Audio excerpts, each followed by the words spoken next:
सद्गमय तमसो मा ज्योतिर्गमय मृत्योर्मा अमृतं गमय। ओम शांति शांति शांति।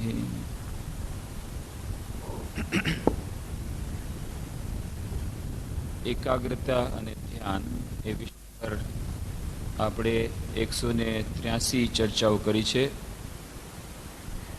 અને એમાં આપણે જોયું છે કે એકાગ્રતા ધ્યાન બંને આપણા દૈનિક જીવનમાં સુખ શાંતિ માટે, વિભિન્ન ક્ષેત્રોમાં સફળતા મેળવવા માટે તેમજ પરમપદની પ્રાપ્તિ માટે કેટલા આવશ્યક છે। એકાગ્રતા ધ્યાન બંને વચ્ચેનો સંબંધ કેવી રીતે એકબીજાના પરિપૂરક છે અને બંને વચ્ચેનું સૂક્ષ્મ અંતર શું છે, એકાગ્રતા પ્રાપ્તિના વિભિન્ન ઉપાયો, ધ્યાનના વિભિન્ન પ્રકારો, એકાગ્રતા અને ધ્યાનની સાધના કરવા જતાં જે વિભિન્ન બાધાઓ આવે છે એનું અતિક્રમણ આપણે કેવી રીતે કરી શકીએ, ધ્યાનની સાથે પ્રાર્થના, ધ્યાન અને મંત્ર જાપ, ધ્યાન અને દૈનિક જીવનમાં કાર્ય, ધ્યાન અને દૈનિક જીવનમાં શાંતિ, એ પરસ્પરના સંબંધ વિશે પણ આપણે ચર્ચા કરી હતી। પાશ્ચાત્ય મનોવિજ્ઞાન અને પ્રાચ્ય મનોવિજ્ઞાન બંનેના પરિપ્રેક્ષ્યમાં આપણે જોયું હતું કે બંને વચ્ચેનું અંતર શું છે। જો કે વિસ્તૃત ચર્ચા આપણે નથી કરી શક્યા, પણ થોડાક એના મુદ્દાઓ જોયા હતા કે ફંડામેન્ટલ ડિફરન્સીસ એ પાશ્ચાત્ય મનોવિજ્ઞાન અને ભારતીય મનોવિજ્ઞાન વચ્ચે શું છે અને એના પરિપ્રેક્ષ્યમાં આપણે એકાગ્રતા ધ્યાનની સાધના કરવાની છે। એકાગ્રતા અને ધ્યાન એના મહત્વ વિશે આપણે કહ્યું હતું। હમણાં જ 25મી તારીખે અહીંયા આપણે આશ્રમમાં મેનેજમેન્ટનો સેમિનાર યોજાઈ ગયો, nurture spiritual life and excel in working life એ વિષય પર, અને એમાં વિષય આપવામાં આવ્યો હતો મને કે meditation for excellence in life, દૈનિક જીવનના કાર્યમાં શ્રેષ્ઠતાની પ્રાપ્તિ માટે ધ્યાનનું મહત્વ। અને ત્યારે એ જ કહ્યું હતું કે સૌથી પહેલાં તો આપણે જાણવું જોઈએ કે એક્સલન્સ એટલે શું, જીવનમાં એક્સલન્સ એટલે શું, જીવનમાં શ્રેષ્ઠતા કોને કહેવાય, અને એ શ્રેષ્ઠતાને પ્રાપ્ત કરવા માટે ધ્યાન કેવી રીતે ઉપયોગી નીવડે છે। અને એમાં આપણે કહ્યું હતું કે આજે સમસ્ત વિશ્વમાં એક નવી પરિપાટી આવી છે, એક વેવ આવી છે, એક તરંગ મોટું આવ્યું છે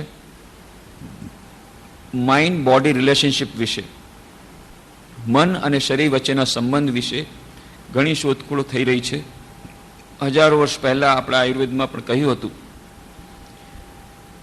કે આપણા શરીર પર મનની શું અસર થાય છે, મનની શરીર પર શું અસર થાય છે, પણ હવે આ મોડર્ન ડૉક્ટર્સ, આપણા મોડર્ન ફિઝિસિસ્ટ, આધુનિક જે વૈજ્ઞાનિકો, આધુનિક ચિકિત્સકો જ્યારે એને લેબોરેટરીમાં એક્સપેરિમેન્ટ કરીને કરી રહ્યા છે અને પોતાની એક ઉચ્ચ ભાષામાં, ટેકનિકલ ભાષામાં અને જરા કઠિન લાગે એવી ભાષામાં જ્યારે રજૂ કરે છે ત્યારે વધુ ગળે ઉતરે છે। અને આવી રીતે સમસ્ત વિશ્વમાં જાણે એક ક્રાંતિ આવી રહી છે બોડી માઇન્ડ રિલેશનશિપ વિશે। ડૉક્ટર દીપક ચોપરાના, જેમાં આપણે કહ્યું હતું કે 15 પુસ્તકો પ્રકાશિત થયા અને 1.5 કરોડ પ્રતો એની છપાઈ ગઈ અને પ્રકાશિત થઈ ગઈ, વેચાઈ ગઈ। અને જે કે હર્બર્ટ બેન્સને આની શરૂઆત કરી, એ અમેરિકામાં જે એસોસિએટ પ્રોફેસર છે હાર્વર્ડ મેડિકલ ઇન્સ્ટિટ્યૂટના, એ હાર્વર્ડ બેન્સને જ્યારે ફર્સ્ટ પોતાનું પહેલું પુસ્તક પ્રકટ કર્યું, ધી રિલેક્સેશન રિસ્પોન્સ, અને એમાંથી આ આખી ક્રાંતિ સર્જાઈ। 25 વર્ષો પહેલાં તેમણે જ્યારે વાત કરી હતી કે ધ્યાન દ્વારા બ્લડ પ્રેશર ઓછું થઈ શકે છે, હૃદયના રોગો દૂર થઈ શકે છે, ત્યારે બધા હસતા હતા પણ હવે લગભગ 90% સંસ્થાઓમાં અમેરિકામાં મેડિકલ ઇન્સ્ટિટ્યૂટ્સમાં, મેડિકલ સ્કૂલ્સમાં, કોલેજીસમાં ધ્યાન અને યોગ એક અભિન્ન અંગ બની ગયું છે. અને ઓલ્ટરનેટિવ મેડિસિન એટલે કે ફક્ત એલોપેથી નહીં, પણ એની સાથે સાથે યોગ, ધ્યાન અને બીજી પ્રકારની ચિકિત્સા, આયુર્વેદ, નેચરોપેથી, આ બધાનું પણ સંમિશ્રણ થઈ શકે છે. એવી વાતને ધ્યાનમાં રાખીને ઓલ્ટરનેટિવ મેડિસિન પર હવે લગભગ 40% અમેરિકન લોકો માનતા થયા છે એમાં. અને ઘણી બધી સ્કૂલોમાં, ઘણી બધી મેડિકલ કોલેજીસમાં એના ડિપાર્ટમેન્ટ્સ ખુલી ગયા છે. અને બોડી માઇન્ડ રિલેશનશિપ વિશેની ઘણી સંસ્થાઓ થઈ છે અને એની અસર ભારતમાં પણ થઈ છે. અને મોટાભાગની કંપનીઓ, તે અમેરિકામાં પણ 40% કંપનીઓ સ્ટ્રેસ મેનેજમેન્ટ માટે હવે આ ધ્યાન અને યોગનો ઉપયોગ કરે છે, એના રેગ્યુલર કોર્સીસ કરે છે. ભારતમાં મોટી મોટી કંપનીઓએ આવી રીતે ધ્યાન અને યોગ એને અભિન્ન અંગ બનાવ્યું છે. અને બોડી માઇન્ડ રિલેશનશિપ વિશે એક મેગેઝિન પણ પ્રકાશિત થયું છે, લાઈફ પોઝિટિવ નામનું, દિલ્હીથી દર મહિને પ્રકાશિત થાય છે. અને આવી રીતે એક નવો ઉછાળ આવી રહ્યો છે શરીર પર મનની અસર. અને એટલા માટે થઈને, અને મન પર ધ્યાનની અસર એ તો સ્વાભાવિક બધાને ખબર જ છે. તો આવી રીતે શારીરિક રોગોને મટાવવા માટે પણ ધ્યાનના ઉપયોગ વિશે ઘણી બધી જાતના પ્રયોગો થઈ રહ્યા છે. અને જાણે કે ધ્યાન એક ફેશન બની ગયું છે. કોઈને પણ કહે છે અમારે મેડિટેશન શીખવું છે, ધ્યાન શીખવું છે, અમારે યોગા શીખવો છે. કેમ ના, ડૉક્ટરે કહ્યું છે કે બ્લડ પ્રેશર છે, બ્લડ પ્રેશર ઓછું કરવું પડશે, બીજા જાતના રોગો છે, હૃદયના રોગો છે.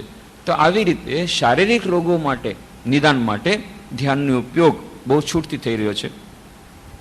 અને એવી જ રીતે મેનેજમેન્ટના ક્ષેત્રમાં મેનેજમેન્ટ ઓફ માઇન્ડ, મનનું મેનેજમેન્ટ એ મહત્વનું બની રહ્યું છે.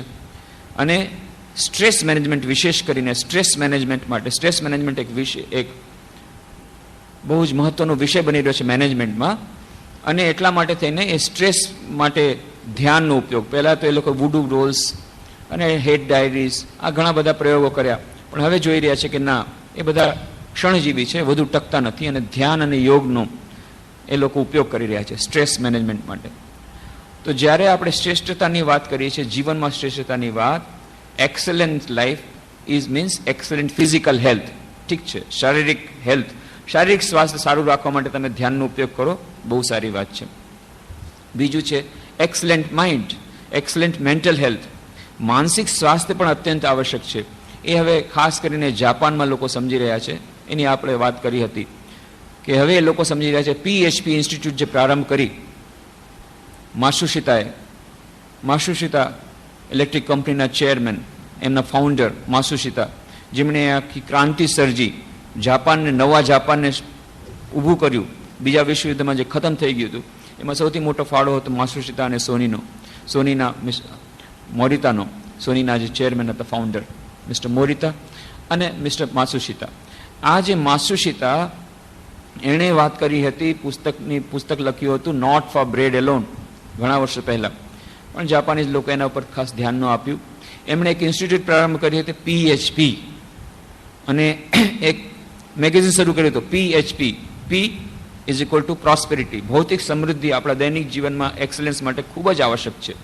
આપણે દૈનિક જીવનને સારું બનાવવું હોય, ઉન્નત બનાવવું હોય, શ્રેષ્ઠ બનાવવું હોય, તેના માટે જ્યાં સુધી ભૌતિક સમૃદ્ધિ નહીં હોય, પૈસો નહીં હોય, તો આપણે એમાં આગળ નહીં વધી શકીએ. આપણે દૈનિક જીવનમાં શાંતિ પ્રાપ્ત અને સુખ પ્રાપ્ત નહીં કરી શકીએ. એટલે સૌથી પહેલી આવશ્યકતા છે prosperity. P is equal to prosperity. બીજી વાત છે H, પણ ફક્ત પ્રોસ્પેરિટી દ્વારા નહીં થાય. H is equal to happiness અને હેલ્થ. આપણા માટે શારીરિક સ્વાસ્થ્યની પણ આવશ્યકતા છે. શારીરિક સ્વાસ્થ્ય નહીં હોય તો આપણે બધા ભોગો ભોગવી નહીં શકીએ. બ્લડ પ્રેશર હશે, કે જે કેન્સર થઈ ગયું છે, કેટલાક ડૉક્ટરે કહ્યું શેઠજીને કે તમારે ડાયાબિટીસ છે, તમે ખાંડ નહીં ખાઈ શકો, મીઠાઈ નહીં ખાઈ શકો, આઈસ્ક્રીમ નહીં ખાઈ શકો, આ નહીં ખાઈ શકો, સાથે સાથે બ્લડ પ્રેશર પણ છે એટલે તમે મીઠું નહીં ખાઈ શકો, આ નહીં ખાઈ શકો. છેવટે કે શું ખાઈ શકો? તો આ ટેબ્લેટ છે ને થોડીક ગોળીઓ છે અને થોડીક કેપ્સ્યુલ્સ છે અને થોડાક ઇન્જેક્શન, આ જ ખાઈ શકો. પાણી થોડુંક લઈ શકો, ડિસ્ટિલ્ડ વોટર, બસ. પણ શેઠજી 7 માળની હવેલી, કેટલા બધા પૈસા એકઠા કર્યા આટલી મહેનતથી, પણ હવે આ હાલત છે, કંઈ ખાઈ નથી શકતા. તો ફક્ત પ્રોસ્પેરિટી દ્વારા નહીં થાય, સાથે સાથે હેલ્થની જરૂર છે, એ પણ હવે સમજી રહ્યા છે. પાછી ત્રીજી જરૂરત છે, ફિઝિકલ હેલ્થ દ્વારા રમણ નહીં થાય. મનમાં જો શાંતિ નહીં હોય તો એ હેલ્થ દ્વારા શું થશે? જાપાનમાં એ લોકોએ ખૂબ પ્રોસ્પેરિટી પ્રાપ્ત કરી. TQM, ટોટલ ક્વોલિટી મેનેજમેન્ટ કર્યું, 100% ક્વોલિટી, 0 ડિફેક્ટ, બધું કર્યું. અને એને કારણે અમેરિકાને ડિફીટ આપી દીધી કોમ્પિટિશનમાં. ઇકોનોમિક પ્રોસ્પેરિટીમાં આગળ વધી ગયા જાપાનીઝ. પણ પછી મિનિસ્ટ્રી ઓફ હેલ્થ જાપાન દ્વારા એ લોકો સર્વેક્ષણ કર્યું કે 42% of the 42% of the employees of 44 years and above are suffering from mental disorders. Ministry of health Japan દ્વારા સર્વેક્ષણ કરવામાં આવ્યું કે 44 વર્ષથી ઉપરના લગભગ 42% લોકો શારીરિક માનસિક રોગોથી પીડાઈ રહ્યા છે. કેમ? કારણ કે દિવસ રાત કામ કર્યું, 7 દિવસ કામ કર્યું, લગભગ 6 મહિના 1 વર્ષ સુધી ઘરથી બહાર રહ્યા. એની વચમાં પત્ની કોઈ બીજા સાથે ભાગી ગઈ, બાળકો ડ્રગ એડિક્ટ બની ગયા, આખું પરિવાર ભાંગી ગયું, પાછા આવીને જુએ અને પછી ફ્રસ્ટ્રેટેડ, કાં સુસાઇડ અને કાં મેન્ટલ હોસ્પિટલમાં જાઓ. કેટલા બધા એમ્પ્લોઈઝ, મોટા મોટા એક્ઝિક્યુટિવ્સ એ લોકો ભાંગી પડ્યા, ફ્રસ્ટ્રેટ થઈ ગયા. કેટલાક લોકોએ આત્મહત્યા શરૂ કરી. અને જે જાપાનીઝ માણસને એક પુસ્તક લખવા માટે નોબેલ પ્રાઇઝ મળ્યું કે આત્મહત્યા કેવી રીતે અટકાવી જોઈએ, એણે પોતે જ આત્મહત્યા કરી. અને કેટલા બધા પુસ્તકો પ્રકાશિત થયા અમેરિકા, જાપાનમાં તાજેતરમાં. એમાં જાપાનમાં પુસ્તક એક પ્રકાશિત થયું 1993 ઓક્ટોબરમાં, the complete manual on committing suicide. આત્મહત્યા કરવાના માહિતી આપતું સંપૂર્ણ પુસ્તક. અને 1 વર્ષની અંદર 3.5 લાખ એની કોપીઝ વેચાઈ ગઈ. અને કેટલાક લોકો એ પુસ્તક હાથમાં લઈને જેવી રીતે કહ્યું તેવી રીતે મરી ગયા, નદીને કિનારે જંગલમાં આત્મહત્યા કરીને મરી ગયા. કેટલાય લોકો આત્મહત્યા કરીને મરી જાય છે. કેમ? મનમાં અશાંતિ છે. પ્રોસ્પેરિટી તો છે, એકની પાસે 3-3, 4-4 ગાડી છે, લેટેસ્ટ મોડેલની ગાડી છે, જે ગાડી તમે જોઈ પણ નહીં. હવે ધીરે ધીરે ભારતમાં આવી રહી છે. હવે ગ્લોબલાઇઝેશનને કારણે હવે નવી નવી ગાડીઓ મળે છે. નહીં તો અત્યાર સુધી એક એમ્બેસેડર સિવાય બીજું કાંઈ જોવા નહીં. Ambassador Fiat, ambassador Fiat. હવે દરરોજ નવી નવી ગાડી. એમાં અમારે એક જે ઓળખીતા છે એને બહુ મુશ્કેલ થઈ ગઈ છે, કારણ કે એના પુત્રને એકમાત્ર શોખ છે નવી નવી ગાડી લેવાનો. રમકડાની ગાડી નહીં, સાચકલી ગાડી. નાના બાળકોને નવી નવી ગાડી છે. એક બાળકને એવો શોખ છે તો એ ગાડીનો તો ઠીક છે, 42 ગાડી એણે એકઠી કરી છે. એ મને કહે છે, સ્વામીજી તમે બહુ મને મુશ્કેલીમાં નાખ્યા. એ વડોદરાથી આવ્યા તો થોડા દિવસો પહેલાં તો કોઈક એક મોટર ગાડી રમકડાની ભેટ આપી ગયું હતું. મારે શું કરવી, એટલે મેં એને ભેટ આપી દીધી એ બાળકને. બસ એને તો મજા આવી ગઈ. અને પછી હવે એને હોબી થઈ ગઈ છે રમકડાની ગાડીઓ એકઠી કરી. તો 42 રમકડાની ગાડી, કે આ તો બહુ ખર્ચો કરાવે છે, તમે એવી જાતની હેબિટ ન કરી. પણ તોય એ તો બહુ સારા છે વડોદરાવાળા, કે એના બાળકને તો આ જ હોબી છે રમકડાની ગાડીઓ રાખવી. પણ ભાવનગરના એક છે, એના દીકરાને તો સાચકલી ગાડી દરરોજ. 15 દિવસ પછી વળી નવું મોડલ આવ્યું તો વળી નવું મોડલ આપો, વળી પાછો વેચો. 3.5 લાખમાં લીધી, 3 લાખમાં વેચો, વળી 4 લાખમાં ખરીદી, 1 લાખનું નુકસાન, વળી વેચો. તો એને એક જ શોખ છે. તો ઘણા મોડલ્સ નીકળ્યા છે, બધી નવી નવી લેટેસ્ટ મોડેલની ગાડી છે, બધું છે. સંપૂર્ણ એ પ્રોસ્પેરિટી હોવા છતાં માનસિક રીતે અશાંત. એટલા માટે આપણે PHP ઇન્સ્ટિટ્યૂટ પ્રારંભ કર્યો. હવે આજે એ લોકો સમજી રહ્યા છે કે ફક્ત શારીરિક સ્વાસ્થ્ય દ્વારા નહીં થાય, ફક્ત ભૌતિક પ્રોસ્પેરિટી દ્વારા નહીં થાય, માનસિક સ્વાસ્થ્યની પણ આવશ્યકતા છે. અને માનસિક સ્વાસ્થ્ય માટે જાપાનના લોકો હવે ઝેન તરફ ધડી રહ્યા છે, બુદ્ધિઝમ તરફ ધડી રહ્યા છે. કેટલાક મેનેજમેન્ટ કન્સલ્ટન્ટ તો Buddhistic style of management board લગાડી દીધું છે. Buddhistic style of management, Zen management, ઝેનના ઉપર એ ઝેન પદ્ધતિ છે. અને ત્યાંના TGK ઇન્ટરનેશનલના તેના ડાયરેક્ટર આવ્યા હતા ભારત વર્ષ થોડા વખત પહેલા. તો ઇકોનોમિક ટાઈમ્સે એનો ઇન્ટરવ્યૂ લીધો. તેમણે કહ્યું તમે કેમ ભારતમાં આવો છો? તો કે ભારત મને ખૂબ જ ગમે છે. કેમ? તો કે ભારત પાસે તમારે ઘણું બધું શીખવાનું છે. તમને ખબર નહીં હોય કે આજકાલ જાપાનમાં આવી રીતે હવે લોકો સમજી રહ્યા છે કે ફક્ત ભૌતિક સમૃદ્ધિ દ્વારા નહીં થાય, અને બધા હવે ઝેન તરફ ઢળી રહ્યા છે. અને હું પોતે પણ ઝેનનો અભ્યાસ કરું છું, ઝેન બુદ્ધિઝમ. ઝેનના અભ્યાસ દ્વારા મને મારા જે મનના આવેગો છે એને કંટ્રોલ કરવામાં, એને નિયંત્રિત કરવામાં ખૂબ લાભદાયી નીવડે છે. એને કારણે મારા મનમાં શાંતિ રહે છે, સ્ટ્રેસ મેનેજમેન્ટ માટે મને ખૂબ ઉપયોગી નીવડે છે. એને કારણે મારા એક્ઝિક્યુટિવ્સ તરીકે મારે ઘણા ડિસિઝન લેવાના, ડિસિઝન મારા સારા થાય છે, એનાથી મને ઘણો ફાયદો થયો છે. અને તમને ખબર હશે, અને ઝેન એ ખરેખર તો અમારી માતૃભૂમિ છે ભારત, એટલે ભારત માર્શમાં આવીને અમને ખૂબ આનંદ થાય છે અને ભારતના લોકો પ્રત્યે અમને ખૂબ માન છે. કેમ? એટલા માટે કે ઝેન એ શબ્દ આવ્યો છે ચાન. ચાન છે ચાઇનીઝ શબ્દ, અને ચાન શબ્દ આવ્યો છે ધ્યાન. ભારતીય ધ્યાન એ ચીનમાં ગયું ચાન, અને ચાનનું ત્યાં જાપાનમાં થયું ઝેન. પણ ઝેન બુદ્ધિઝમ ખરેખર એ ધ્યાનમાંથી આવ્યું છે, અને ધ્યાનની જન્મભૂમિ છે ભારત વર્ષ. અને બૌદ્ધ ધર્મમાં જેટલી બધી આ વિપશ્યના અને બધી સાધનાઓ આપણે શીખી રહ્યા છીએ અત્યારે, એ ભગવાન બુદ્ધ એમનો જન્મ થયો હતો ભારતમાં. વેદાંતિક પ્રણાલી પ્રમાણે એમણે શીખ્યા હતા. જૈન અને બૌદ્ધ ધર્મ ખરેખર તો સ્વામી વિવેકાનંદ કહે છે હિન્દુ ધર્મના વેદાંતના જ ફાંટા છે, પછી ભલે અલગ થઈ ગયા હોય પણ એની શાખાઓ છે, એ અલગ ના માનતા જ નથી. તો જૈન ધર્મ જે પશ્યના જેને કહે છે, પશ્યના નામની ધ્યાનની પદ્ધતિ, અથવા તો બૌદ્ધ ધર્મ આજકાલ વિપશ્યના બહુ જ ફેમસ થઈ છે. આ વિપશ્યના, પશ્યના આ બધી છેવટે આ વેદાંતના માંથી જ નીકળેલી શાખાઓ છે, ધ્યાનમાંથી જ નીકળેલી શાખાઓ છે. ધ્યાનના વિભિન્ન પ્રકારોની આપણે વાત કરી હતી કે પશ્યના, વિપશ્યના, જે ઝેન બુદ્ધિઝમમાં જે ઝેન છે, કોહાન અને ઝેઝન, આ ત્યાં જાપાનમાં જે પદ્ધતિ ચાલે છે, એ ઘણી બધા જાતના ધ્યાન. અને આપણે ત્યાં સગુણ સાકારનું ધ્યાન છે, નિર્ગુણ નિરાકારનું ધ્યાન છે, રૂપ ધ્યાન છે, ગુણ ધ્યાન છે, લીલા ચિંતન છે. જેને જે પ્રકારનું ધ્યાન સારું લાગે એ પ્રકારથી શરૂઆત કરી શકે. પણ આપણે કહ્યું હતું કે શરૂઆતમાં એકદમથી કેટલાક લોકો નિર્વિકલ્પ સમાધિમાં જવાની વાત કરે છે, ત્યાંથી આપણે ન જવું જોઈએ. ઠીક છે, પતંજલિ યોગ સૂત્રમાં કહી દીધું યોગ ચિત્તવૃત્તિ નિરોધ. યોગ એટલે ચિત્તવૃત્તિનો નિરોધ. સંપૂર્ણ એ નિર્વિકલ્પ સમાધિ એ છે આપણા એ અંતિમ ઉદ્દેશ્ય રાજયોગનો. પણ આપણે એનાથી પ્રારંભ ન કરી શકીએ. એ તો અષ્ટમ સોપાન છે. કેટલાક લોકો ત્યાંથી પ્રારંભ કરવા માગે છે અને પછી એકદમથી ઉપરથી નીચે પડે છે. થોડાક દિવસો કર્યું અને પ્રયત્ન કર્યો કે અમે તો ઘણું બધું કર્યું, બસ એટલા જ માટે આ વખતે શ્રી રામકૃષ્ણ જ્યોતના મેનો અંક મળી ગયો હશે. મેના અંકમાંથી એક નવી કોલમ શરૂ કરી છે, આનંદ બ્રહ્મ. નવી નવી બે કોલમ શરૂ કરી છે. એક મધુસન છે, જેમ ડૉક્ટર અથરેયા આવ્યા હતા, મેનેજમેન્ટ કન્સલ્ટન્ટ, એમણે વાત કરી હતી કે newspapers are bad, newspapers are sad and newspapers make you mad. એટલે સવારના પોરમાં સમાચાર પત્ર નહીં વાંચતા. કેમ? ન્યૂઝપેપર્સ આર બેડ, એમાં ખરાબ સમાચાર હોય, અને પછી દુઃખી સમાચાર હોય. મર્ડર હોય તો એનો ફોટો આપ્યો હોય, મર્ડરના વિશે આખું પાનું આપ્યું હોય, અને કોઈ જગ્યાએ આધ્યાત્મિક પ્રવચન થયું હોય તો કોઈ સારી વાત થઈ હોય તો એકાદ લઈને માંડ આપે તો આપે, તો ન પણ આપે. તો સેડ ન્યૂઝ વધારે આપે, કારણ કે લોકોને મસાલો જોઈએ છે, મરી મસાલાવાળું ન્યૂઝ જોઈએ છે, અને એ લોકોને પેપર વેચવું છે, એ લોકોને પૈસા જોઈએ છે. તો આ વિશેષ સર્કલ છે. લોકોને આમ કંઈક ઉત્તેજનાપૂર્ણ જોઈએ, કંઈક મસાલાવાળું જોઈએ, તો મસાલાવાળું એ લોકો વધારે ખરીદે.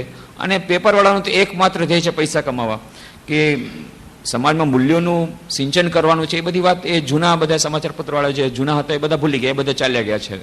બહુ ઓછા છે એવા કે જે લોકો મૂલ્યનિષ્ઠ આવા સમાચાર છાપે. તો સેડ ન્યૂઝ, બેડ ન્યૂઝ, અને પછી મેક યુ મેડ, પછી પાગલ જ થઈ જાઓ તમે. એટલા માટે એમનું સજેશન હતું કે કમસે કમ એક પાનું દરેક સમાચાર પત્રમાં હોવું જોઈએ. ટાઈમ્સ ઓફ ઇન્ડિયામાં સેક્રેટ સ્પેસ થોડુંક આપે છે, તો આપણે રામકૃષ્ણ જ્યોતમાં એક પાનું શરૂ કર્યું છે, મધુસન છે. મક્ષિકા વ્રણમ ઇચ્છંતી મધુ ભૂંગતે છે ષટપદ. સંસ્કૃતમાં કહેવત છે કે સાધારણ માખી એ ક્યારેક સડેલા ઘા ઉપર બેસે, ક્યારેક મીઠાઈ ઉપર બેસે, જ્યારે બેસે. પણ મધમાખી ફક્ત મધ જ ગ્રહણ કરે, બીજે કાંઈ ન બેસે. તો આપણે મધમાખીની એ આદત પ્રમાણે ફક્ત એવા સમાચાર ચારે તરફ જે ગમે તે મેગેઝિનમાં, પેપરમાં પ્રકાશિત થયા હશે એવાને ફોકસ કરવાનો પ્રયત્ન કરીશું આ પેપરમાં. એવી એક કોલમ શરૂ કરી છે. અને મે મહિનામાં અંકમાં શરૂઆતમાં જ આપ્યું છે કે કેવી રીતે ભારતીયો સૌથી વધારે પ્રામાણિક છે. જેને કહું છું આશ્ચર્ય છે કે આ હોય નહીં. ના, તમે ખોટું લખીને, ભાઈ મારી વાત નથી. રીડર્સ ડાયજેસ્ટ અમેરિકાથી પ્રકાશિત સમાજ એ મોસ્ટ સ્ટેન્ડર્ડ અને ક્વોલિટેટિવ પેપર. એણે સર્વે કર્યો છે, એવું નથી કે પોતે એમ જ લખ્યું. એ લોકોએ સાયન્ટિફિકલી સર્વે કરી. કેવી રીતે સર્વે કર્યો? વિભિન્ન દેશોમાં 3 પ્રકારના ડિવિઝન બનાવ્યા: નાનકડા ગામ, મોટા શહેર અને ખૂબ મોટા શહેર. આ 3 પ્રકારના ડિવિઝન મળે અને દરેક ગ્રુપમાં 10-10 જગ્યા એમણે સિલેક્ટ કરી અને આવી રીતે આખા દેશ વિદેશમાં, ભારતમાં, જાપાનમાં, દરેક દેશમાં એ લોકોએ આવા સંખ્યાબંધ જગ્યાઓમાં શું કર્યું? એક પોકેટ બનાવ્યો, પોકેટ પર્સ, મની પર્સ જેવું એક બટવો, અને એમાં ટેલિફોન ડાયરી, ટેલિફોન નંબર, જે માલિકનો ટેલિફોન નંબર, એડ્રેસ, પેન્સિલ, એમ લાગે કે નેચરલ, નોટબુક, થોડા કાગળી આડાવડા, અને સાથે 350 રૂપિયા લગભગની કિંમત. બહાર વિદેશમાં એ લોકો 1800 રૂપિયા આપ્યા, ભારતમાં 350 રૂપિયાની કિંમત થાય એટલે 350 રૂપિયા. એવું બધું નાખી અને વિભિન્ન જગ્યાએ જાણી કરીને ફેંકી દીધા. ક્યાંક હોટલના પગથિયા ચડે છે ત્યાં સામે ફેંકી દીધા, કોઈ સ્કૂલની મેઇન ગેટની સામે ફેંકી દીધા, કોઈ રસ્તા ઉપર ફેંકી દીધા, અલગ જગ્યાએ ફેંકી દીધા. અને જેણે ફેંકા છે એ ખૂણામાં અલગ જઈને જુએ છે શું થાય છે, જે ઉપાડે છે શું કરે છે. તો કેટલાક લોકો ઉપાડીને ચારે તરફ જુએ, નથી ને કોઈ, ગજવામાં નાખી દે, ચાલતા થાય. વળી કેટલાક લોકો છે જુએ, પછી એમાં શું છે શું નહીં, થોડીક વાર વિચાર કરે, થોડીક વાર જાય કે કોને આપવું કોને નહીં, પછી પોતે રાખી લે. પછી કેટલાક લોકો છે જાય, એમાં ટેલિફોન નંબર કાઢે, ટેલિફોન કરી અને એના માલિકને બોલાવે. કોઈ હોટલના માલિકને આપી દે, મેનેજરને આપી દે કે ભાઈ મને તમારા હોટલના આ પ્રાંગણમાંથી મળ્યું છે. આવી રીતે વિભિન્ન પ્રકારના. આવી રીતે સર્વે કરીને એમણે જોયું કે કેટલા બટવા પાછા આવે છે. ત્યારે એમણે જોયું કે ભારતના એક ગામડામાં 10માંથી 8 બટવા પાછા આવ્યા, કેટલાકમાં 5 પાછા આવ્યા, સિંગાપુરમાં 10માંથી 1 પાછું આવ્યું. નહીં તો ત્યાં તો સમૃદ્ધિ ઘણી વધારે છે. પણ તેમ છતાં એ બટવા એના માટે 1800 રૂપિયા કાંઈ નથી, દરરોજનો કોફીનો ખર્ચો હશે, તેમ છતાં રાખી લીધું. 10માંથી 9 જણે રાખી લીધું. ભારતમાં એક ગામડામાં, નાનકડા ગામડામાં 10માંથી 8 બટવા પાછા આવ્યા. એટલું જ નહીં, પછી પાછું એ લોકોએ શું કર્યું, જ્યારે બટવા પાછા આવ્યા ત્યારે બીજો સર્વે કર્યો. જ્યારે પાછા આવ્યા ત્યારે એ લોકોને કીધું કે બટવો અમે રાખી લેશું, એની અંદર 350 રૂપિયા તમે રાખી લો, અથવા તે વિદેશમાં 1800 રૂપિયા પાછા આપી લો. તો એમાં જ્યારે વિદેશમાં એ લોકોને પાછું આપ્યું ત્યારે એમાંથી 10% માણસોએ કીધું, 10% માણસોએ કે ના, અમે તમારું કર્તવ્ય બજાવ્યું છે, અમે આ રૂપિયા અમે ઇનામ નહીં લઈએ, પુરસ્કાર નહીં લઈએ, પુરસ્કાર અમને નથી જોઈતું.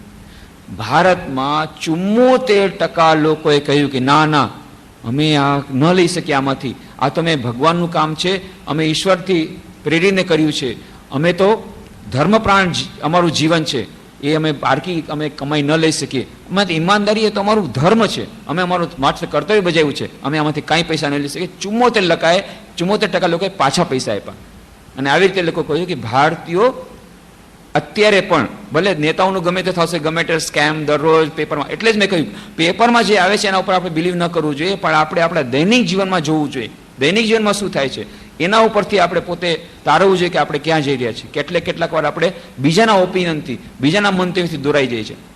અને એક રીડર ડાયજેસ્ટના જે એડિટર, એણે બહુ સુંદર વાત કરી, મિસ્ટર મોહને એક એવું એક્ઝામ્પલ આપ્યું કે ત્યાં એક ગામડામાં, એ કેરળના એક ગામડામાં એક વિદ્યાર્થીને જ્યારે, એક ગામડાના છોકરાને જ્યારે આવો પર્સ મળ્યો, તો એટલો ગરીબ હતો, એની પાસે ટેલિફોન કરવાના પૈસા નહોતા, તે 1 રૂપિયો એને ઉછીનો લીધો કોઈની પાસે, તેને ટેલિફોન કર્યો, પણ અંદરમાં હાથ ન નાખ્યો પર્સ ખોલીને. આવી રીતે આજે પણ તો આ મધુસંચાર, આવી જાતના સમાચાર કેવી રીતે આ બ્રિટિશ ગવર્મેન્ટે આવી અને આખો ઇતિહાસ આપણે તોડો મળી નાખ્યો અને કહ્યું કે આર્યો તો બહારથી આવ્યા હતા, આપણે આર્યો એ બહારથી આવ્યા હતા, વિદેશમાંથી આવ્યા હતા, અને દ્રવિડો અને આર્યો વચ્ચેની લડાઈ કરવાનું શરૂ કર્યું. આ બધું જે ઇતિહાસના હવે ટુકડા થઈ રહ્યા છે, નવી ઘણી શોધખોળ થઈ રહી છે. અહીંયા જ કચ્છમાં ધોરાવડી પાસે એ લોકોએ 7000 વર્ષ જૂની જે હડપ્પા અને મોહેંજો-દડોની સંસ્કૃતિ પણ જૂની એવી સંસ્કૃતિના અવશેષો કાઢ્યા છે, અને નવી કેટલી બધી બાતમીઓ મળી રહી છે. એનાથી આખો ઇતિહાસ બદલાઈ જશે. વિશ્વના ઇતિહાસમાં અત્યાર સુધી માનતા હતા કે માનવ સંસ્કૃતિ એ ફક્ત 3000 વર્ષ જૂની છે, અને એ ક્રિશ્ચિયન લોકો તો વારંવાર કહે છે ક્રાઇસ્ટના બર્થ પછી જ સંસ્કૃતિ શરૂ થઈ છે.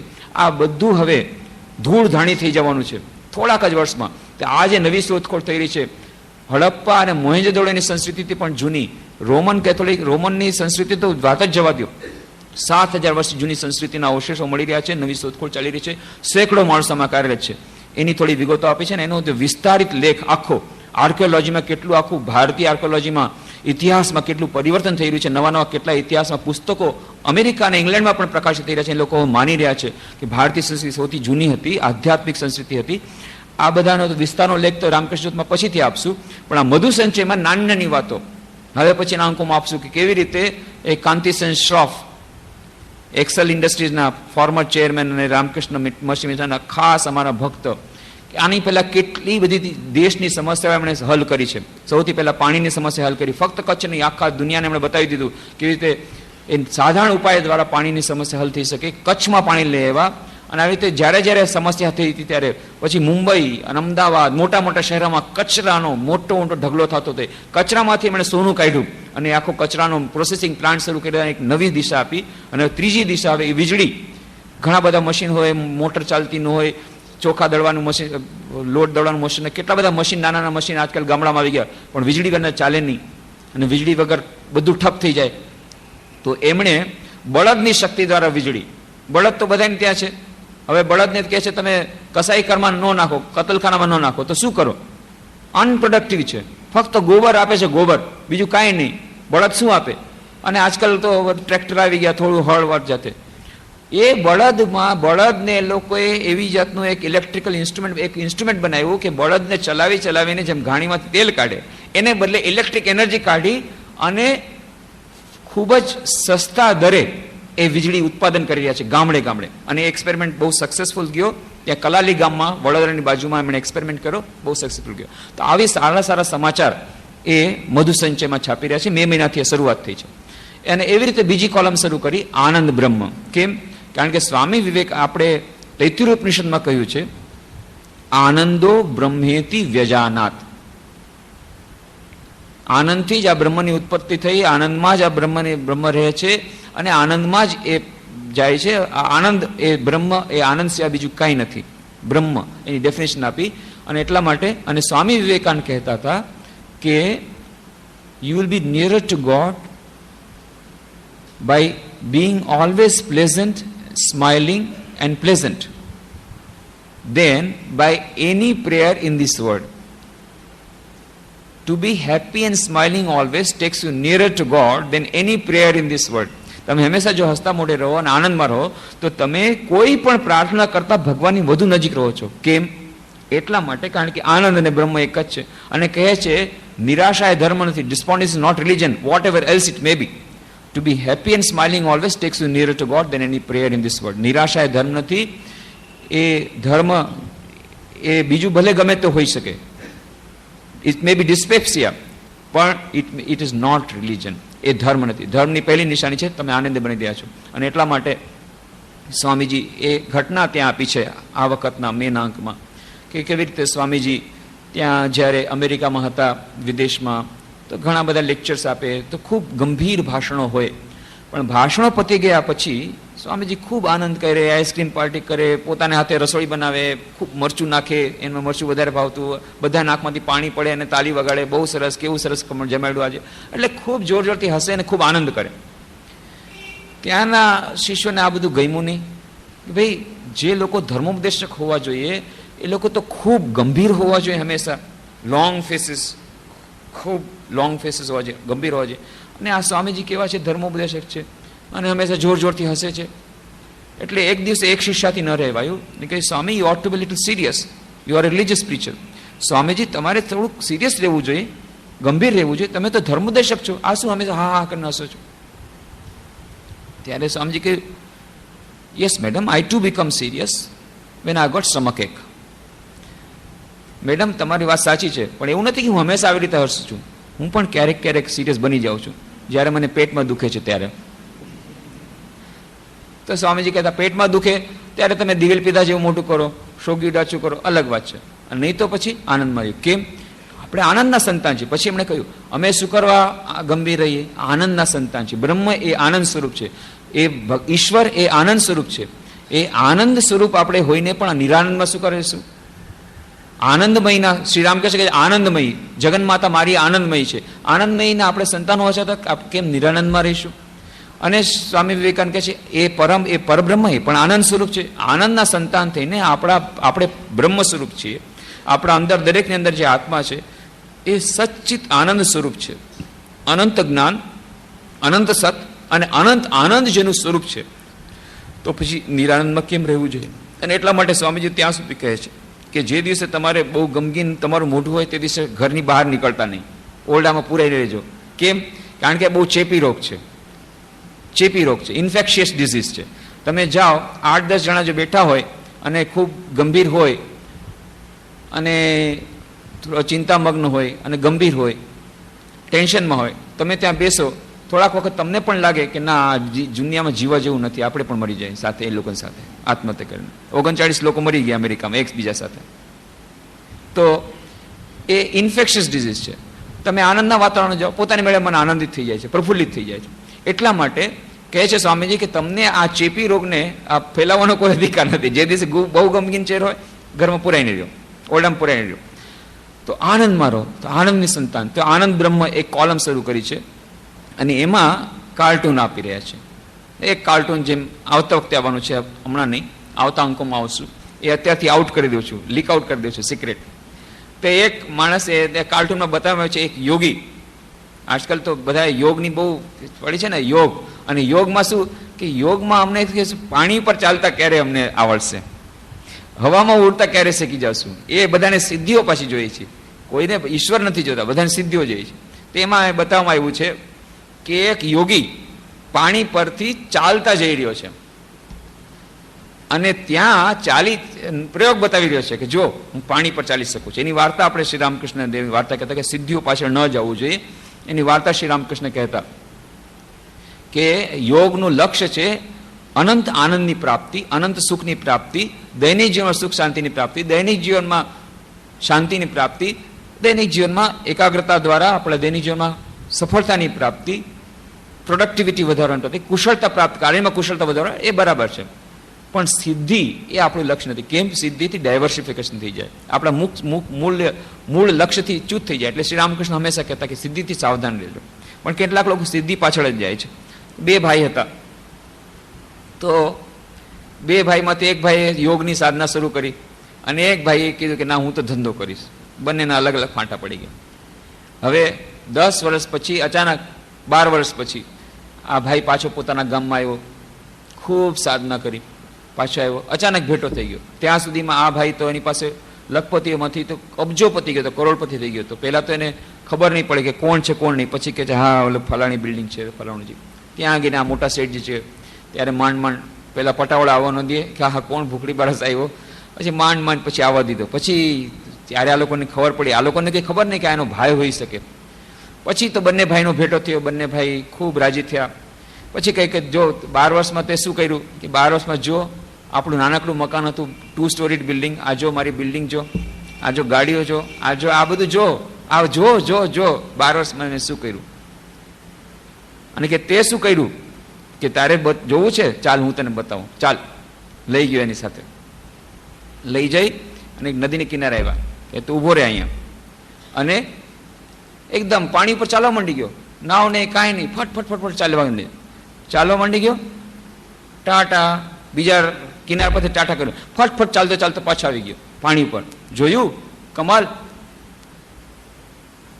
અને માથું કૂટ્યું કે આ જે કામ હું 8 આના 50 પૈસામાં નાવ જાય છે અહીંયાનો, જો બાજુમાં જ ઊભો છે, 50 પૈસા હું દઈશ એનું, જઈને પાછો આવી જઈશ. આ 50 પૈસાનું કામ કર્યું, 10-12 વર્ષમાં આટલું કમાણું હતું 50 પૈસાનું. આ 50 પૈસાની તારી કમાણી. જે કામ હું 50 પૈસા દ્વારા કરી શકું છું, આ નાવવાળાને આપીશ, હમણાં દઈને પાછું મને પાછળ લઈ આવશે. અને એના માટે 12 વર્ષ બરબાદ કરી નાખ્યા, કરોડો રૂપિયામાં કમાણ. મુખ્ય વાત છે કે યોગની એ અંતિમ લક્ષ્ય આપણે ન ભૂલી જાય. તેમાં કાર્ટૂન બતાવવામાં આવ્યું છે. એક યોગી આવી રીતે પાણી પર ચાલવાનો પ્રયોગ કરી રહ્યો છે અને ત્યાં એક કાચબો મોઢું ઉગાડી અને મારવા જાય છે, એને ખાવા જાય છે. ત્યારે યોગી કહે છે હવે ક્યારે આવી રીતે પાણી પર ચાલવાનો પ્રયોગ નહીં બતાવું. મને આવી ખબર હોત તો કોઈ દિવસ આવી રીતે પ્રયોગ ન કર. કારણ કાચબો ક્યાંકથી આવી જાય, ખબર ક્યાંથી ખબર પડે? એના ઉપરથી, એનાથી તો બચવાની એની પાસે યોગિક કોઈ પ્રક્રિયા નથી.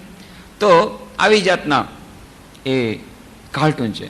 અને આ વખતનું જે કાર્ટૂન છે એ આપણા માટે મહત્વનું છે આજની ચર્ચા માટે, કે એક શિષ્ય ગુરુ પાસે જાય છે. શિષ્ય કોટ પેન્ટ ટાઈ પહેરેલો છે અને ગુરુ પાસે કહે છે, ગુરુજી આપે જેમ કહ્યું હતું એમાં 1 અઠવાડિયેથી દરરોજ 15 મિનિટ ધ્યાન કરું છું, પણ હજી સુધી સમાધિ પ્રાપ્તિ થઈ નથી, ક્યારે થશે? ત્યારે ગુરુ કહે છે, બેટા ઇન્સ્ટન્ટ ફૂડ ખાવાનું છોડી દે. ઇન્સ્ટન્ટ કોફી જોઈએ, ઇન્સ્ટન્ટ ફૂડ જોઈએ, ઇન્સ્ટન્ટ સમાધિ જોઈએ. 1 અઠવાડિયું થઈ ગયું. સમાધિ કઈ નાની સુની વાત નથી, અષ્ટમ સોપાન છે. પતંજલિ યોગસૂત્ર કહી ગયા, મોટા મોટા યોગીઓ કહી ગયા, સ્વામી વિવેકાનંદ કહી ગયા, રામકૃષ્ણ કહી ગયા. અર્જુન માટે મનનો નિગ્રહ બહુ કઠિન હતો, પણ તમારા માટે એટલો સરળ થઈ જશે, એકદમ ઇન્સ્ટન્ટ. $35 તમને સમાધિ મળી જશે, એનલાઇટનમેન્ટ મળી જશે. પણ એનલાઇટનમેન્ટ એટલે પેલું લાઇટ વાળું, તમને કેમેરામાં તમારો ફોટો દઈ દેશે. એનલાઇટનમેન્ટ બોર્ડ લગાડી દીધું, $35 એનલાઇટનમેન્ટ. એટલે અમને કે આપણને એનલાઇટનમેન્ટ એટલે આપણને મુક્તિ મળી જશે, અથવા તો પેલું પ્રજ્ઞા લાભ થઈ જશે. પણ એ એનલાઇટનમેન્ટ એટલે એનો ફોટો ખેંચીને આપી દીધો, લ્યો $35. એનલાઇટનમેન્ટ, સમાધિ એ નાની સુની વાત નથી. યમ, નિયમ, આસન, પ્રાણાયામ, પ્રત્યાહાર, ધારણા, ધ્યાન અને સમાધિ એ અષ્ટમ સોપાન છે. અને આપણે એકદમથી અષ્ટમ સોપાનમાં જવા માંગીએ છીએ. સમાધિ તો કે બહુ સરળ હોવી જોઈએ. અને યમની જ્યારે વાત થાય છે, યમ સત્ય, અસ્તેય, બ્રહ્મચર્ય, અપરિગ્રહ, અહિંસા. ઓહો, એ તો બહુ કઠિન વાત છે. સત્યનું પાલન આજના જમાનામાં ન થાય હો, એ તો ઇમ્પ્રેક્ટિકલ વાત છે. અને સત્યનું પાલન કરો તો બધા કહે છે વેદ્યા વેડા કરે છે, બહુ સત્વાદી થયો છે, બહુ હરિશ્ચંદ્ર પુષ્ણ થવા જાય છે, આવા જાતના રિમાર્ક્સ પાછા સાંભળવા મળશે. ના, સત્યનું પાલન આપણે નહીં. અસ્તેય, ચોરી તો ચોરી કર્યા વગર ચાલે. બધા મોટા મોટા નેતાઓ કરે છે, એ લોકો મોટા કરે છે, આપણે નાના કરીએ તો ચોરી વગર ન ચાલે. અપરિગ્રહ, પરિગ્રહ, ભેટ ગ્રહણ કરવી એ તો કરવી જ જોઈએ. બર્થડે ગિફ્ટની તો આજકાલ સ્કીમ જ છે, કેટલી બધી ભેટ યોજના ચાલે છે. તો અપરિગ્રહની વાત જવા દો. અહિંસા તો અશક્ય છે. ત્યાં 47% લોકો અમેરિકામાં ગન રાખે છે. ગન એટલું બધું ત્યાં ક્રિમિનલાઇઝેશન થયું છે, એટલી બધી લોકો ત્યાં ઇન્સિક્યુરિટી થઈ ગઈ છે, એટલી બધી ગુંડાગર્દી વધી ગઈ છે, એટલો સમાજ ત્યાંનો હીન થઈ ગયો છે. બધા ડ્રગ એડિક્ટ અને મર્ડરસ બની રહ્યા છે. દરેકને રાતના 7 વાગ્યા પછી બહાર નથી નીકળી શકતા. મોટા શહેરોમાં, ટેક્સાસમાં, લંડનમાં 7 વાગ્યા પછી બહેનો તો નીકળવાનો સવાલ જ નથી. અને બંદૂક વગર ક્યાંય ન નીકળી શકે રસ્તામાં રાત. એટલે A47 બધા પાસે હોવી જરૂરી છે. ભારતમાં હજી બંદૂક રાખવાની જરૂર, બંદૂકની ગોળીઓ ચાલતી નથી. પણ અહિંસાનો અર્થ ફક્ત બંદૂક દ્વારા હિંસા થાય એ નથી. મોઢા દ્વારા જે ગોળીઓ છૂટે છે એ પણ હિંસા છે. મોઢા દ્વારા તો દિવસ રાત ગોળીઓ ચાલે છે. સાસુની વહુ પ્રત્યે, વહુની સાસુ પ્રત્યે, પતિની પત્ની પ્રત્યે, પત્નીની પતિ પ્રત્યે, ભાઈ ભાઈ વચ્ચે, દેરાણી જેઠાણી વચ્ચે કેટલી ગોળીઓ આખો દિવસ ચાલતી હોય છે. અને ક્યારેક ક્યારેક આ ગોળીઓ વધારે ભયાનક હોય છે. આ તો એકવાર તમે ગોળી માર્યો એટલે મરી ગયો. આ તો દરરોજ મારવાનું, ફટાફટ ફટ ફટ ફટ ફટ. એવા આકરા વેણ કે સળગી જાય ઊભા, એવી જાતના આકરા વેણ. અને આપણું મન પણ એટલું જોરદાર છે, એટલું સ્ટ્રોંગ છે કે કોઈએ એક કડવો વેણ કીધો હોય તો 3 રાત સુધી ઊંઘ નથી આવતી. આ વેણ આપણે સહન નથી કરી શકતા. તો આ જે હિંસાની, આ જે મોઢાથી જે ગોળીઓ ચાલે છે બોલવાની, એ ગોળીઓ તો બહાર તો દરરોજ ચાલી છે, દરેક ઘરમાં ચાલી છે. કોઈક જ પરિવાર એવો હશે કે જ્યાં ગોળીબાર ન ચાલતો હોય. તો અહિંસા કેવી રીતે ચાલે? અહિંસા આપણે આચરણ નથી કરી શકીએ એમ. અપરિગ્રહ નહીં, સત્ય નહીં, બ્રહ્મચર્ય નહીં. તો આ બધા કરવામાં તો કે આ બહુ કઠિન લાગે છે. નિયમ, બીજું સોપાન છે નિયમ. શૌચ, સંતોષની વાત જ જવા દો, સંતોષ નહીં રાખવાનો. શૌચ, સંતોષ, તપ કરે બીજા. સ્વાધ્યાય માટે ટાઈમ નથી. ઈશ્વર પ્રણિધાન, ઈશ્વરમાં વિશ્વાસ નથી, પ્રણિધાન ક્યાંથી આવે? તો યમ અને નિયમની સવાલ નથી. અને પછી પ્રાણાયામ, પછી આસન પર સ્થિર બેસાતું નથી. 10 મિનિટ પણ એક આસન પર બેસાતું નથી, તરત જ ખાલી ચડી જાય છે. કા આસન બદલવું પડે છે, કોઈ પણ આસન સૂટ નથી થતું. આસન એ કઠિન લાગે છે. પછી પ્રાણાયામ તો કઠિન લાગે જ. પછી પ્રત્યાહાર. અત્યારે આપણે જે કંઈ ધ્યાનનો અભ્યાસ કરીએ છીએ એક એકચ્યુઅલી ટેકનિકલી સ્પીકિંગ પ્રત્યાહાર છે. પછી આવે છે ધારણા, પછી ધ્યાન, પછી સમાધિ. અને પ્રત્યાહાર એટલે કે જે આપણા મનમાં આપણે બેઠા હોઈએ ધ્યાનમાં, આંખ બંધ કરીને અને વિચાર કરી રહ્યા હોઈએ, ધ્યાન કરી રહ્યા હોઈએ, અને આપણું મન જેના ઉપર આપણે જે વિષય પર ધ્યાન કરીએ છીએ એ વિષયમાં ધ્યાન ન કરીને ચારે તરફ છૂટે, એમાંથી લાવી અને પાછું આપણા ઈષ્ટમાં લાવીએ તો આપણા વિષય પર લાવીએ, વળી પાછું જાય, વળી પાછું પકડીને લાવીએ, વળી પાછું જાય, વળી પાછું લાવીએ. આવો જે અભ્યાસ કરવો બેઠા બેઠા 10-15 મિનિટ કે 1 કલાક સુધી, આને ધ્યાન ન કહેવાય. આનું ટેકનિકલી સ્પીકિંગ છે પતંજલિ, એને પ્રત્યાહાર કહેવાય. આપણે એમ સમજીએ આપણે રોજ ધ્યાન કરીએ છીએ. અને આ પ્રત્યાહાર જ્યારે બહુ સરસ થાય ત્યારે એવી થાય કે આપણી એક જ વૃત્તિ, એક જ માનસિક વૃત્તિ જ્યારે 12 સેકન્ડ સુધી નિરંતર એક ક્ષણના પણ વિક્ષેપ વગર એક જ વિષય ઉપર લાગેલી રહે, ત્યારે કહેવાય કે આ પ્રત્યાહારમાં આપણે સિદ્ધ થયા. અને આવી રીતે 12 × 12 સેકન્ડ સુધી એક જ વૃત્તિમાં મન હંમેશા રહે, નિરંતર રહે, 12 × 12 સેકન્ડ 144 સેકન્ડ સુધી, ત્યારે એને ધ્યાન કહેવાય. અને પછી 12 × 12 મલ્ટીપ્લાઇડ બાય 12 એટલા સેકન્ડ્સ, એટલે કે 28 સેકન્ડ અને 44 સેકન્ડ, 28 મિનિટ અને 44 સેકન્ડ સુધી નિરંતર એક જ વૃત્તિ મનમાં રહે, કોઈ પણ વિક્ષેપ વગર, એક ક્ષણિક વિક્ષેપ વગર પણ, ત્યારે એને સમાધિ કહેવાય. પાછી સમાધિમાં બીજા ઘણા બધા અર્થો છે. સંપ્રજ્ઞાત સમાધિ, અસંપ્રજ્ઞાત સમાધિ, સવિકલ્પ સમાધિ, નિર્વિકલ્પ સમાધિ. છેવટે નિર્વિકલ્પ સમાધિ ષટચક્ર ભેદન થાય. મૂલાધાર, સ્વાધિષ્ઠાન, મણિપુર, અનાહત, વિશુદ્ધ, આજ્ઞાચક્ર, અને પછી સહસ્રારમાં જ્યારે થાય, જ્યારે કુંડલિની શક્તિ જાગૃત થઈ, ઈડા પિંગલા અને બંનેની વચ્ચે છે સુષુમ્ના, એ સુષુમ્ના નાડી મૂલાધારમાંથી થઈને સુષુમ્ના સુધી જાય છે. એ મૂલાધારમાંથી થઈ સ્વાધિષ્ઠાન, મણિપુર, અનાહત, વિશુદ્ધ અને આજ્ઞાચક્રમાંથી, આજ્ઞાચક્ર એનામાંથી પછી સહસ્ત્રમાં જાય, ષટચક્ર ભેદન થાય, ત્યારે નિર્વિકલ્પ સમાધિ થાય. આપણને $35 5 મિનિટમાં જોઈએ છે. તો એવી રીતના સમાધિ મળશે. એટલા માટે આપણે ફરી ફરીને, કેટલાક લોકો છે અમે તો ધ્યાન કરવાનો અભ્યાસ કર્યો, એ ભાઈ આપણા દ્વારા નહીં થાય. કેટલાક લોકો ભાઈ ધ્યાન એકાગ્રતામાં કેમ નથી આવતા? અરે ભાઈ ધ્યાન એ આપણા, અરે ભાઈ બહુ કઠિન લાગે છે એટલા માટે હું નથી આવતો. અરે ભાઈ કઠિન લાગે છે એટલા જ માટે તો એકાગ્રતા ધ્યાનનો આપણે આ ચર્ચા કરીએ છીએ. જે લોકો અહીં આવે છે, કારણ બધાને જો ધ્યાન સરળ લાગતું હોત તો અહીં આવત ન આવત, ઘરમાં બેઠા ધ્યાન કરત. પણ કારણ કે ધ્યાનમાં હજી સુધી સંપૂર્ણ રીતે ધ્યાન સિદ્ધ નથી થયા, એટલા માટે એકાગ્ર ધ્યાનના વિશે આપણે ચર્ચા કરીએ છીએ. તો તમે એમ જ માની લો કે ના ભાઈ આપણા બસનો રોગ, આપણે બસકા રોગ નહીં, આપણા માટે નથી. નહીં, આપણે જ્યાં છીએ, જેવા છીએ ત્યાંથી જ આપણે ધ્યાનનો અભ્યાસ. એટલે 11મી મે 1997 રોજ જે જગ્યાએ સ્વામી વિવેકાનંદનું ભવ્ય સ્વાગત કરવામાં આવ્યું હતું, ત્યાંથી લગભગ 8 કિલોમીટર દૂર છે એક ગામ.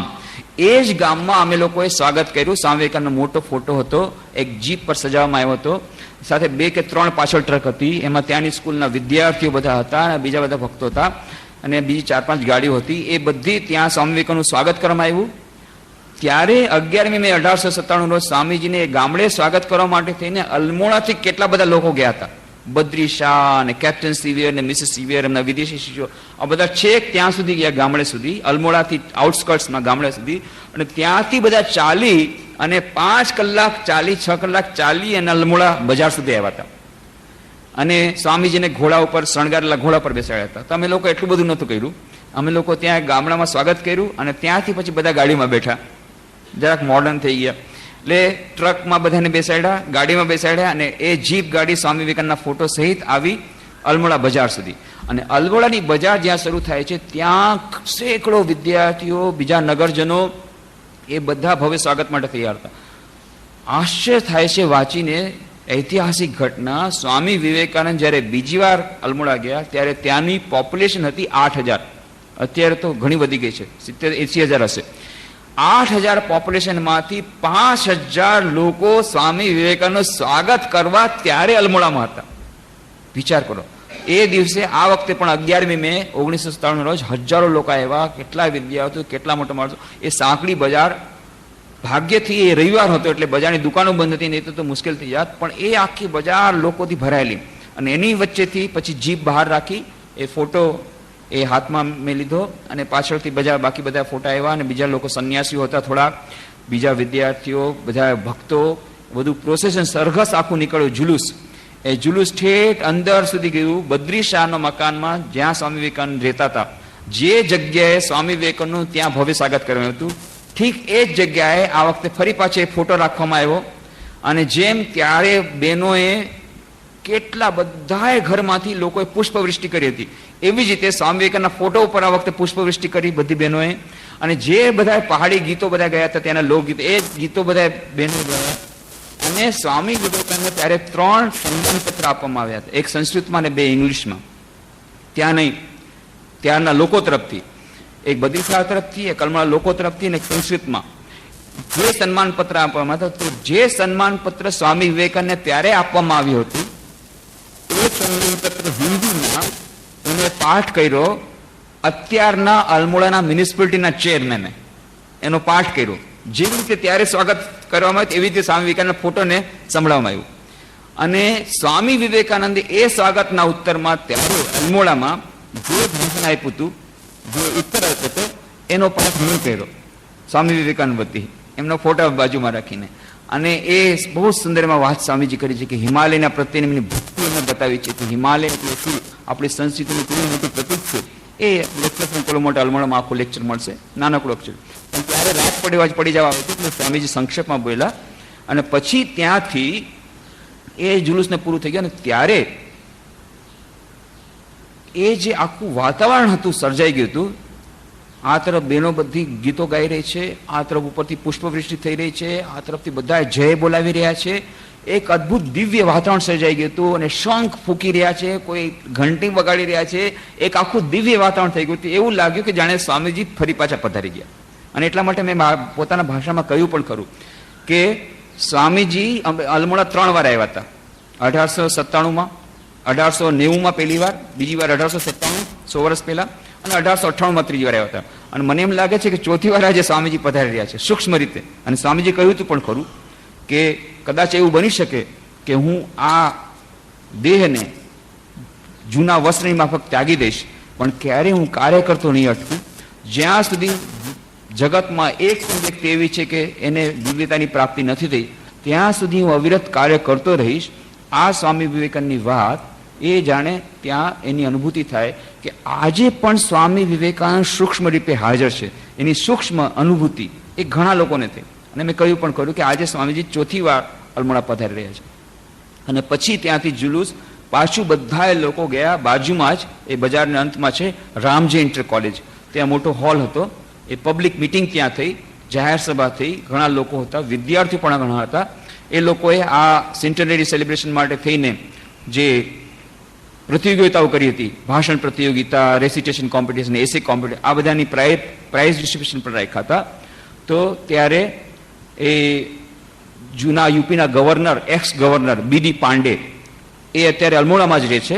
અને એ અમારા રામકૃષ્ણ મઠ મિશનના ખાસ ભક્ત છે.